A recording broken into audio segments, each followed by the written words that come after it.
Hey everybody, welcome to What the Flick. Matt, Christy, Alonzo. I've been all fancy and I was at the Venice Film Festival last week. So I didn't get to see it, but they did, so they're gonna tell you about it. We saw it. We saw it. How was it? Yes. How was it?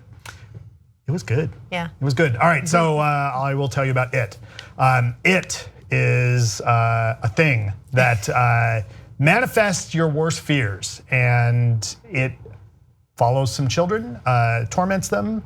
Children are disappearing in the town of Derry, and as some of the kids start to investigate, they find out that there may be more to the terror than they think, and then they decide to take it on. Let's watch.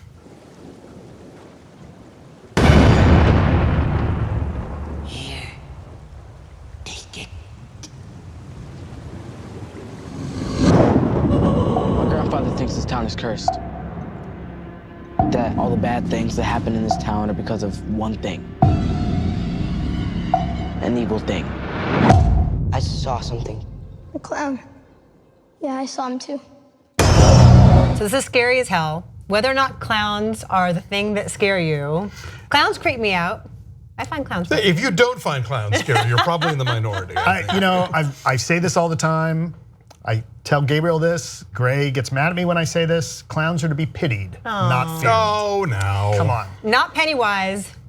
Pennywise. Yeah. It's a punk band from Hermosa. I know. Do you know? You know that? I know of them. I don't. What's their song? That I don't know. I just know they exist. It's Bro Hymn. It's a song they play at Ducks games when the Ducks score. It's like a big hockey anthem. There you go. Do do do. So no, but it is scary. But what Bill Skarsgård is doing here is not the crazy over the top thing that Tim Curry did with the role when there was a 1990 miniseries, two-part miniseries, which it looks so of its time. Go back and watch it. It looks like it was made in 1990. The effects look like crap. But what Bill Skarsgård is doing here is more toned down. He's coy. He toys with them, which makes him even scarier when the big bursts of violence do happen. And they happen. They are really, really scary. But what worked for me even more, I think you might feel this way as well, is that the camaraderie between the kids and the story of the kids and how they're all these outcasts, the so-called losers club, which they wear as a badge of honor. And they're so well cast and it's all so well acted. And they're mostly unknowns except for Jaden Lieberher, who was in Midnight Special, who was in St. Vincent, who was in that Naomi Watts weird movie. Which kid was he? Book of Henry. Which kid was he? Right, yes. The main kid. The Book of Henry. The main kid, Jaden well, Lieberher, actually, one of the kids was in Stranger Things, which I bet you didn't watch. with the glasses. wisecracking kid who was Seth Green in the miniseries. But it's so well cast, and they feel like real kids, and they bust one another's chops in the midst of really terrifying moments to break the tension, and that is a tough, tricky thing to pull off, but it works every time. And so their journey and how they work through their own individual fears while they're at the cusp of adulthood is more powerful to me than the fright, but it is scary as hell. Yeah, this is the super terrifying version of territory that gets covered in Stand By Me, right? These kids come together and their relationships evolve, and they evolve kind of as they go on their various journeys, literally confronting their fears, but none of that, this could be done really in a ham-fisted way, and it's not. And I like this. I really bought into these characters' relationships,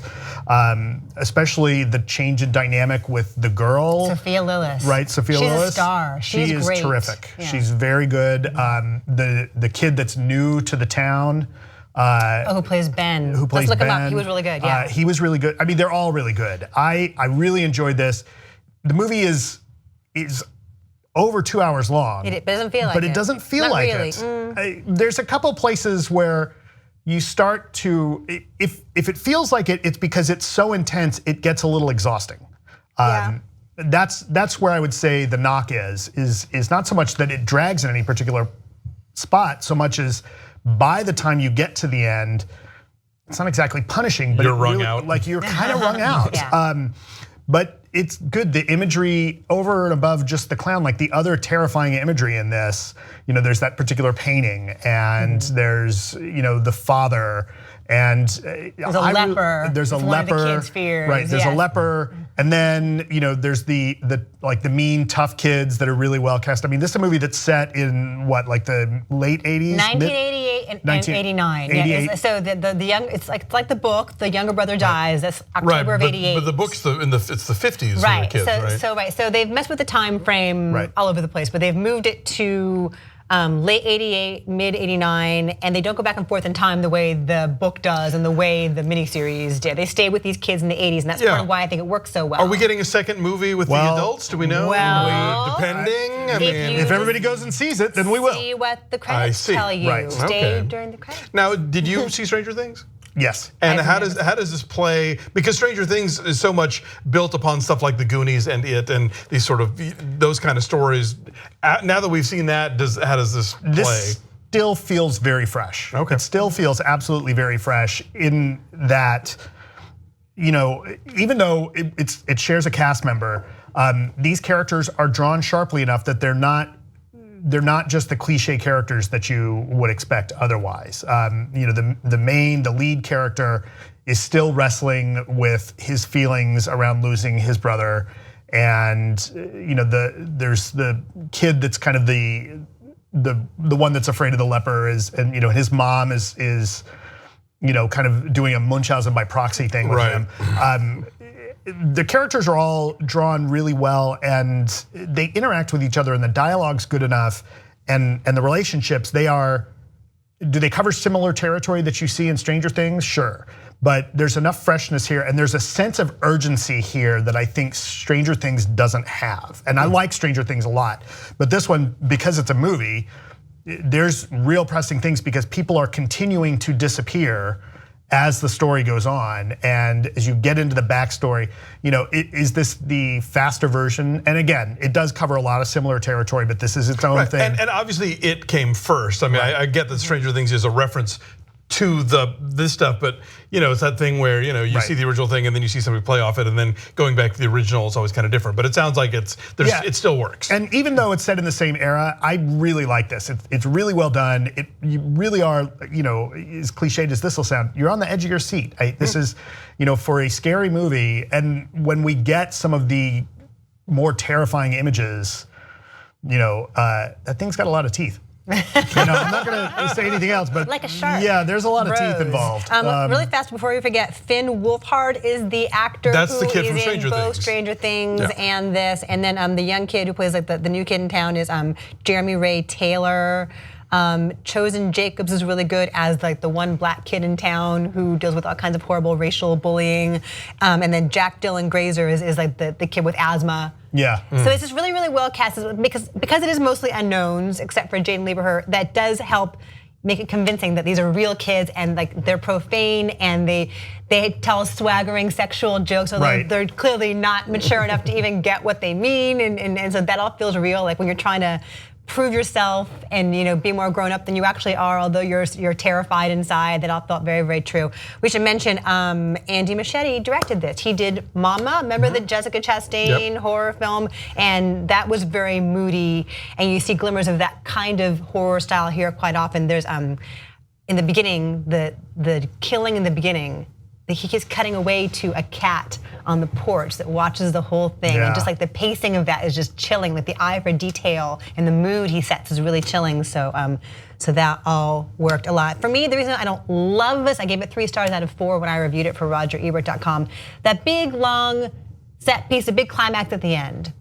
It feels like it goes on for a while. It feels like it gets a little redundant. And maybe you're right. Maybe it is that by then we're so emotionally drained, it's like we can't handle it anymore.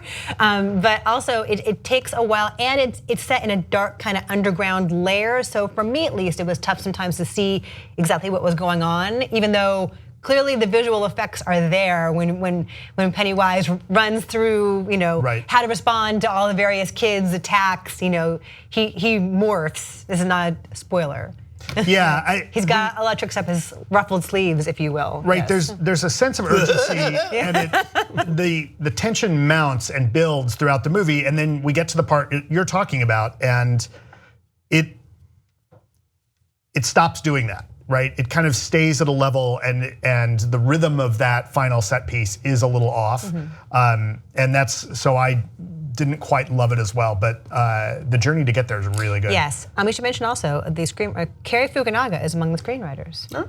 There you go, just a thing to know. The more you know. So what are your numbers? I'm saying 8.5. It's pretty great. Okay. Yeah, I will say I'm going to change my number. Are you? Make you do math. Oh God damn. 8.5.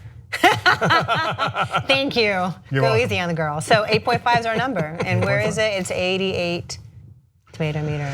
Yeah, I'm totally seeing it this weekend. I'll be reviewing it on Linoleum Knife and on my new podcast, Who Shot Ya? Look forward at MaximumFun.org.